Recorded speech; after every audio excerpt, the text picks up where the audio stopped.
Welcome to the Histories of Northamptonshire podcast series, and this episode number 26.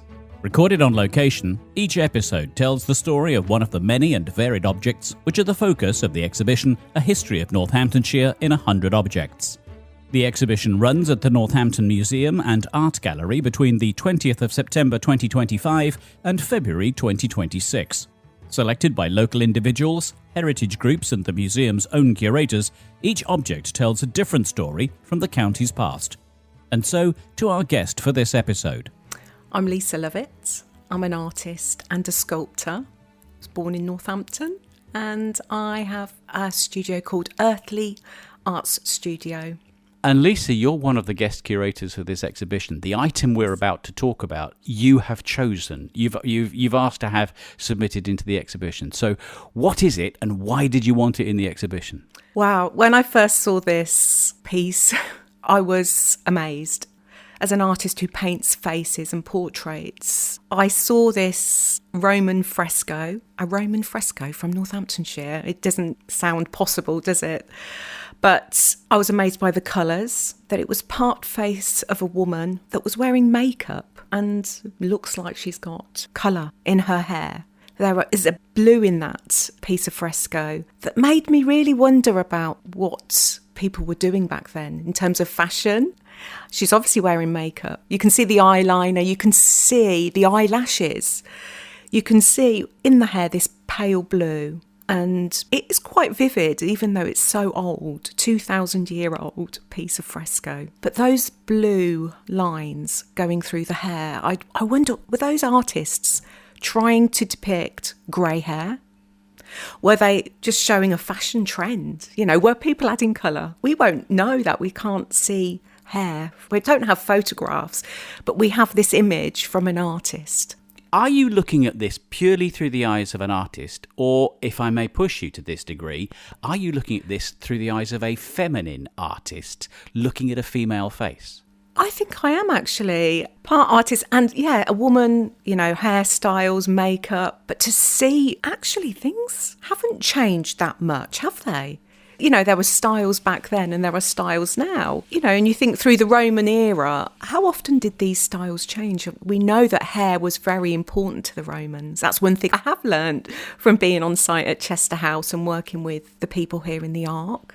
I should make the point we are physically inside one of the storerooms in the Ark, and the object which people will be able to see at the exhibition is directly in front of you. The colours are vivid. They are very much as though they've just been painted in some respects. This has survived a very, very long time. What do you understand about how it was painted? Because it's a piece of fresco, yes. So it's painted onto stone, plaster? Onto plaster on the wall, so that it hasn't been painted over. The chances of it surviving and that it's part of the face and showing all of that detail.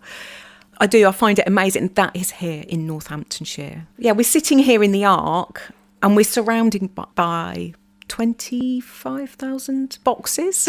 Yeah, well, there's a piece directly behind you, which is a mosaic, and it's about 2 metres squared. Yes. And that is a piece of artwork in its own right. So yes. Is this Roman culture that we're talking about? I've used the word sophistication quite a lot in this series of podcasts, but is that what we're talking about here with this particular item? Yes, when you think about, if you go to Italy and you see the frescoes on the walls there, to understand that this piece of fresco was from here, in the middle of England, it feels real. You feel like we've got a direct link to the Romans. So to use a very hackneyed phrase, what did the Romans ever do for us? Did Romans bring art to England? Did our art spring from this kind of art? It's influenced us, hasn't it? And when you look at artefacts, like the mosaic from Stanwick that we've got next to us, Northamptonshire is so rich with Roman artefacts that we can still see. And I've been leading a project with the Museum of London Archaeology and the Ark archaeologists around well-being and creativity. So combining art with archaeology by looking at artefacts going back through time from post-medieval. Each week we were going back through each of the eras, looking at pieces like this. And then that group of people attending were creating something with clay and glaze And not only that, they were creating something that would be appreciated by somebody. So the Yes. aesthetic comes through from the art in a way that Yes. people can appreciate it. Yeah, so this is inspiring people now in these sessions for well-being. Not only are they learning about history, archaeology, but they're also learning skills into creating something from clay. This particular item, looking at it, it's not far off life size as far as my untutored eye Yes. can detect. Where in a building would this have been? Do we know what kind of a building this piece of fresco was actually sitting in? So I understand that it was a villa, a Roman villa. So it would have been a high-ranking person, somebody important that had this kind of decoration. And from what I understand, Romans did like quite vivid colours. So a lot of the things we see in terms of sculpture were painted quite vividly. Obviously, all the colours have faded or disappeared through time. So that's why this is so important.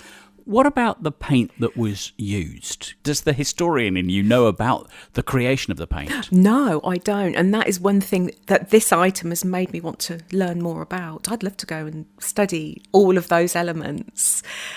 Archaeology and artefacts can do that. One small thing, you know, the chance that this was found and it's inspired me to recreate this piece. You've painted this item. I've recreated it with clay and fired it so it can be held. So this fresco we can't touch because of what it's treated with. But the copy of it we can handle.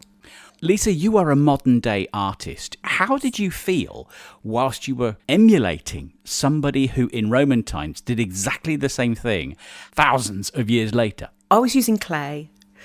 I was using underglazes. So with an underglaze, you can use those like paint. You can mix them. So I was making a palette from photographs of this item, trying to recreate those colours as accurately as I could. It took layers and layers of glazes to build that. It also then made me want to research other frescoes and faces and recreated a few of those. And combining the two has been quite interesting. And I've had those objects in the studio and people have said, I really quite like those. It'd be quite interesting to recreate people now, wouldn't it, as a fresco? Is it likely that this particular painting is a portrait of somebody, an impression of somebody, or is it just somebody who happens to be painted on a wall? We don't know, do we? I don't think we know who owned the villa. So this is purely decoration from Roman times of, as you say, a woman and at, as near as damn it, life size. Yes, and I'd like to think about what was around her, what she could have been wearing. I'd love to see the whole thing, but we're lucky to have this fragment.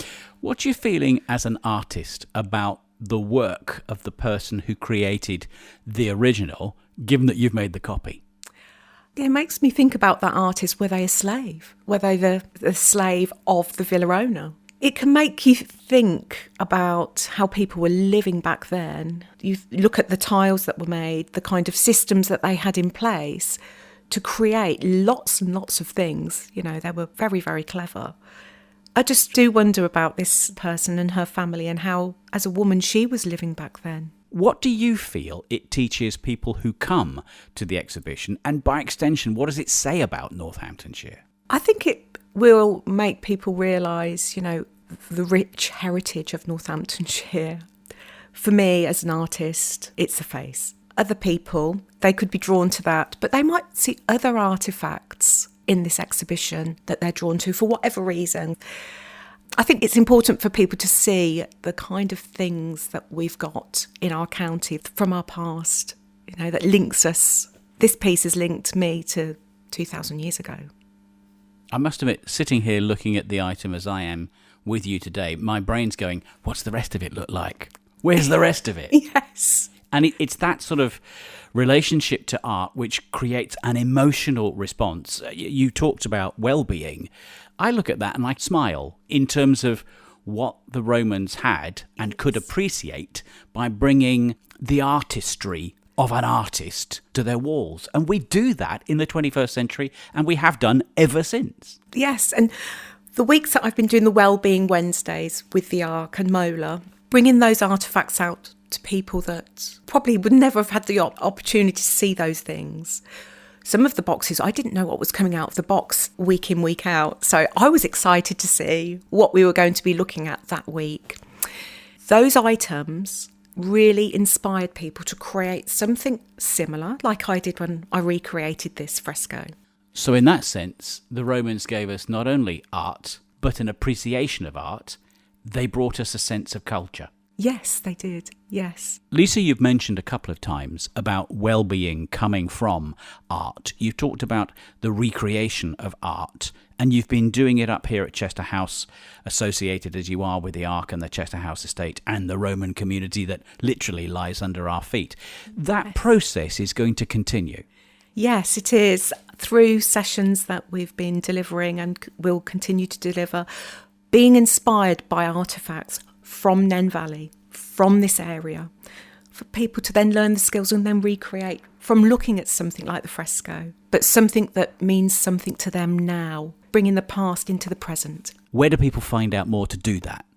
They will be able to see that on the Ark website, the Chester House website. There's a link to the Ark, and it will have all the details on there. So you could actually be creating art which in 1500 to 1600 years might be getting people talking about it in the terms that we're talking about this item now. Yes, exactly. It is an amazing item. Thank you so much for submitting it and nominating it for the exhibition. This is sound. We've tried to paint a picture, excuse the pun, using words. You've got to come and see this in person. Lisa, thanks so much. Thank you. Thank you for listening to this Histories of Northamptonshire podcast. If you would like to find out more about the objects or listen to other episodes in the series, go to www.northamptonmuseums.com. Alternatively, you can visit the Northampton Museum and Art Gallery, where you can see the A History of Northamptonshire in 100 Objects exhibition for yourself. The Histories of Northamptonshire project is funded by Arts Council England as part of the National Portfolio Programme.